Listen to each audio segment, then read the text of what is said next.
Hello, my name is Michael O'Keefe, aka The Movie Wist. If you enjoy this interview and want to hear more top-notch film industry conversations, please press the thumbs up, subscribe to this channel, and hit the bell to stay in the know. Soldier facing each other, both obviously dying, and wait. Sorry, I made a mistake. We were recording. okay, I gotta start again. Sorry about that. That's all right. I'll before we get way too deep into this. So Pat Toad is son of Hollywood star Franco Toad and Gene Wallace. His stepdad was Cornel Wilde. He knows all about Hollywood's big stars and big egos as he grew up in this environment. You may not know that Pat even starred in a Hollywood movie of his own called Beach Red. I thought on his 50th anniversary it would be great to get his take on this somewhat forgotten film. So first of all, I wanted to get your response. I think that The Dirty Dozen and other World War II films perhaps stole the thunder of Beach Red, and that is a little unfair. This is a very emotional and original film. What is your response? Well, those films were excellent films, and they have to be seen in the context of their historical creation. This film was made in 1966, released in 1967. Some of the reviewers of 67 compared the final scene to All Quiet on the Western Front, the fantastic silent film of the earlier era. It was copied by Beach Red. Beach Red was copied by Clint Eastwood in Letters from Iwo Jima and Flags of Our Fathers, which are just contemporary films from 2006 and 2008. But this film had a place in time and in history. It was done during the beginning of the Vietnam War. It was an anti-war film, clearly. It made a statement.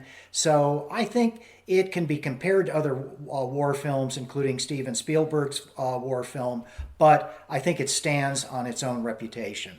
All right. So I have to ask, what was it like to act in a film with your mother in it, Gene Wallace, and being directed by your stepfather, Cornel Wilde? What was that like? Well, it was very interesting. I had to use a different stage name than my own name. Patrick Wolf. I used Patrick Wolf, which was derived from an ancestral relationship with my Irish heirs, and the reason for that was United Artists was the producer of the film, and if they had known that Cornel Wilde cast his stepson, just 23-year-old stepson, and his stepson's mother in the film, they might have objected. So I called Cornel Pop because he was my stepfather for many years, 35 years, and he explained that this was an expedient thing to do. So Pat Tone became Patrick Wolf. Yeah. So what did you think about the flashback structure? It seems to come in when characters are being confronted by big wartime decisions. Do you think in hindsight this detracted from the film's action plot? I don't. One of the reviews from the 60s complimented the film in not using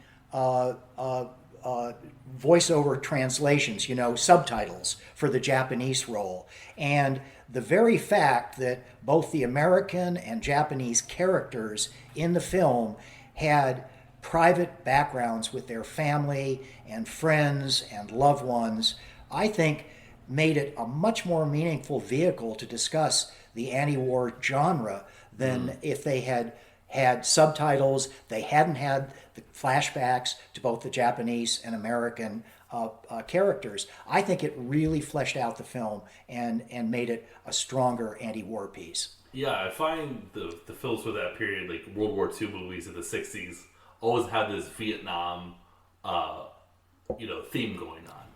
It's set during World War II, but it's really about the war in Vietnam. Do you feel like that's the case with this one? I think the Vietnam overlay, and I'm just reading a McMaster's history of the Vietnam War, and it really didn't start in earnest until about 66, 67 with the buildup. So even though that was in the back of Cornell's mind when he brought the film into the production stage, I think he was really focusing on the First World War, the Second World War, the Korean War, and wanted to make a strong anti-war film without it relating directly to the politics and the political situation of the day. Interestingly enough, the Philippine Army was used to play both the American soldiers and the Japanese soldiers in the huge production shots,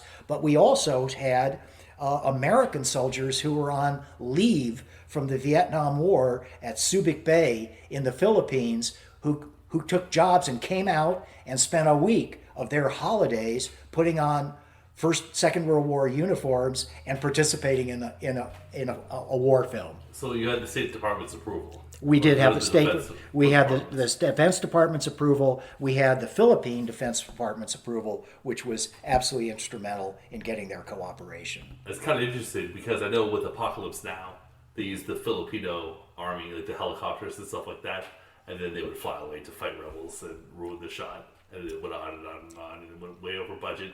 But Donald Rumsfeld would not give any American military vehicles or personnel to that production. I didn't know that. Yeah. Donald Rumsfeld was Secretary of Defense at the time. Yep. And he wouldn't do that. So I just thought that was kind of neat that you guys got it. Yeah. But Cornell could get it, but Francis Ford Coppola couldn't. It was later. It was later and the Vietnam War was really Just getting going. It really terrible. Yeah. All right, so we get the flashbacks from the Japanese perspective ahead of both Tora Tora and the two Clint Eastwood films, as you mentioned. Yeah. But even if you think you don't think this, but I kind of felt like the flashbacks did hurt the film a little bit. But you have to acknowledge that this humanist perspective of the Japanese. Cornell was ahead of his time because this film came out before Tora Tora, Yep. and also the Clint Eastwood films, like you mentioned. Exactly. No, he was kind of a leader in that regard, and it really had a very specific relationship to defining the characters and defining both the American culture and the Japanese culture. I think it was a very important part. In retrospect, I think the movie would have moved a lot faster, but it was nominated for Best Film Editing, and you can see this very rapid cuts. And then when they went to the flashbacks of their families, it all slowed down.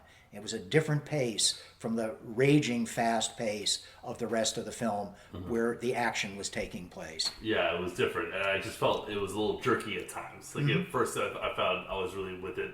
But then when the flashbacks started happening, I was like, what's going on here? I was getting a little confused. Yeah. But it's just a different film. It's very experimental. And Cornell was definitely a visionary in many aspects of this film. I think that I definitely agree with that. So I wanted to know, what did you learn from an acting perspective doing a Hollywood film versus acting for less money or no money? Yeah. What was it like from just a technical point of view? An acting point of view, what did you learn through doing a Hollywood film? First of all, the very size of the production. I had done lots of stage. This was my first film, and it was very interesting. This film was shot sequentially. In other words, it was shot in the order that it appeared on screen. And not everyone does that. No, and fact, most people don't, Yeah, involving different locations and interior shots and exterior shots. But this was shot sequentially. So as a kind of a new actor to the film medium, it was extremely interesting that my character, Cliff, who was the son of a Midwestern minister, came on at the beginning of the film as very tentative, very shy, and I was kind of feeling the same thing. It was my first time in front of these big cameras with the lighting and extras and everything else, and you can see the character of Cliff and the actor Patrick Wolf kind of developing together as I grew in confidence and in range. Yeah. And that's just a side note that I didn't think about that until a couple of years ago when I was watching it with some friends, and I said, gosh, my character and I went through the whole same development stage together during this 3 months filming of the film. So that's an aside. Yeah. So was there somewhat of a human cost of being a part of this Hollywood system? As a son of Hollywood appearance, you were exposed to it. But what was it like doing it? Did you feel like your soul had been torn out? Or something No, like that? I felt very, very good finally getting a legitimate opportunity to act in front of a camera in a major Hollywood film. The fact that it was shot on location in the Philippines completely removed me from the pressures of it being shot in Hollywood. It's not like a studio backlog. If it had been shot on a studio backlog with the exteriors in Catalina or something like that, it would have been a much, much different experience. But here we were on location, living in a motel or a hotel not far from the beaches where the action took place. With the cast, Rip Torn was a family friend, and He was Jaime, great in the movie. he was terrific as he He's is great in in everything, though. He really is. And Jaime Sanchez, who received an Academy Award nomination for The Pawnbroker with Rob Steiger, and everybody, and Bird Benning, who played my sidekick. We all got into the feeling of here we are in the Philippines, and we just happened to be making a movie. After the shooting was finished, we'd come back, put on our bathing suits, go swimming, have a couple of rums at the beach hotel bar, and Sounds like a summer camp it was like summer camp for adults. Yeah, but the overwhelming thing, and I think all of your listeners know this, making a film is like 99% sheer boredom, Waiting around, and 1% sheer excitement. You are waiting for lighting to get done, for the cameraman to set up, for the extras to be put in place, and before you hear the take or action, you really spent a lot of downtime. But so I was glad it was not in Hollywood. I'm glad it was in the Philippines. Fair enough. When the film was done, though, did you get to do any press? Did you get to go on talk shows and stuff like that? That was not prevalent in those days. Oh, I remember doing some dubbing at my father's house in New York City with a reel-to-reel recording machine and speaking some lines and doing some and sending them off to Hollywood to be incorporated in the film. But in those days, The ADR. that's right. Yeah. They in those days they didn't have the talk mechanism show exactly. Yeah. It really didn't. So You didn't go on the Johnny Carson show? yeah, I did. Oh, no. I went back to my teaching job at a boys' school in Manhattan. I went back to Columbia University Graduate School. I went back to my acting classes with Lee Strasberg of the famous Actors Studio, and I went interviewed for other movies and other plays. So I went back to a regular life. Fair enough. So on iTunes, where I rented this film, other recommended films, which I thought were really cool, are the likes of Go for Broke Yeah. and Fixed Bayonets. Huh. It's the Sam Fuller movie. Yeah. So while you only acted in one major Hollywood film, it is an honor to be compared to great films like this. Am I right? You're absolutely right. You're absolutely right. And it's always been nicely reviewed. And if you go back and look at Wikipedia and check out some of the reviews, they have really been very good, very good. And Cornel, who is a genius, Cornel gets big credit for having put together a very understandable, acceptable film. Interestingly enough, not only is Cornel in the film, my mother's in the film, I'm in the film, my stepsister, Wendy Wilde, plays some photo shoots of around the pool at home. My little cousin Cornel Crawford is in the film. It really was for me a family production. I forget. Do you have scenes with Cornell in the film? I do. I do. Okay, but there's a little distance. He's he was like a former doctor or something like that, right? He's a lawyer. He's a lawyer. Lawyer. And he asked me in the film, "What do you want to do, Cliff?" And my line reads, "Captain, I want to go to law school and be a lawyer just like you, sir." Oh, That's kind of funny. Yeah. And Rip Torn had a really good performance, like you were saying. Yeah, well. Rip. What were some other favorite character roles in this film for you? Some of the other actors. Michael Parsons, who played Sergeant,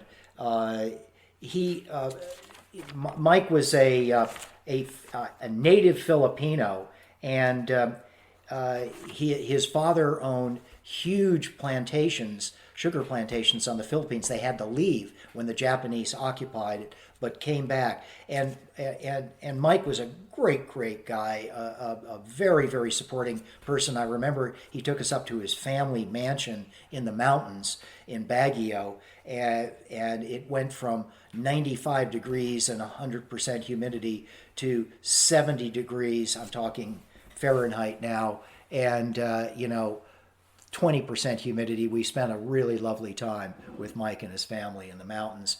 But everybody was interesting, and as I said, I was living with them. So I saw them every day for 3 months before we wrapped. Okay, so what is your favorite aspect of this film? Wow.